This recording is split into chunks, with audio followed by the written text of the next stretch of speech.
ఆంధ్రప్రదేశ్ రాష్ట్ర రైతాంగ సోదరి సోదరమణులకు ఒక ముఖ్య విజ్ఞప్తి.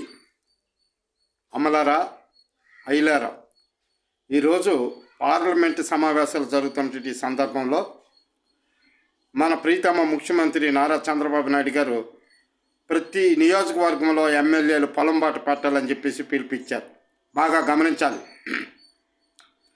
అవును, ప్రతి ఎమ్మెల్యే కూడా పొలంబాట పట్టండి, రైతుల సమస్యలు తెలుసుకోండి, నేను టైం చూసుకొని పొలాలంటూ తిరుగుతానని చెప్తాను అన్నాడు ఈ పెద్ద మనిషి. మరి గతంలో ఏమన్నాడు బాగా గుర్తు తెచ్చుకోండి. వ్యవసాయం దండుగా అని చెప్పాడు. మరి నిన్నగాక మొన్న ఏమన్నాడు, మీరు ఇష్టానుసారంగా యూరియా కోసం ఎరువుల కోసం రోడ్లెక్కి ప్రభుత్వాన్ని అవమాన పాలు చేసిన, అస్థిరత పాలు చేసిన ఊరుకునేది లేదు, పశువుల్లాగా ప్రవర్తించకండి అని చెప్పేసి రైతన్నల మీద హెచ్చరికలు జారీ చేశాడు.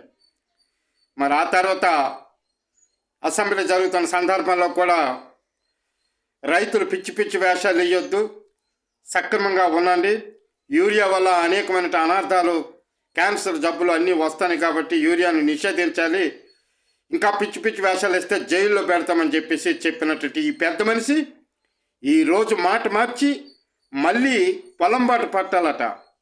నేను ఒకటే అడుగుతా ఉన్నాను, రైతుల పక్షంగా, రైతాంగ పేదల పక్షంగా నేను అడిగేది ఏంటంటే, రైతులందరూ రోడ్లెక్కి ఎరువుల కోసం రోడ్ల మీద పడి కాపులు కాసి తిరుగుతూ ఉంటే నువ్వు పొలంబాట పట్టి పొలంలో ఎవరితో మాట్లాడతావు, ఏ రైతుతో మాట్లాడతావు? ఇప్పటికే ఏవైతే వేసినట్టు వరి నారు ఉన్నాయో ఆ నాట్లన్నీ కూడా ఎరువులు లేక అతివృష్టి అనావృష్టి వల్ల కూడా అవి ఎండిపోయి బీడ్లు బారి పశువులు తిరుగుతూ ఉన్నాయి.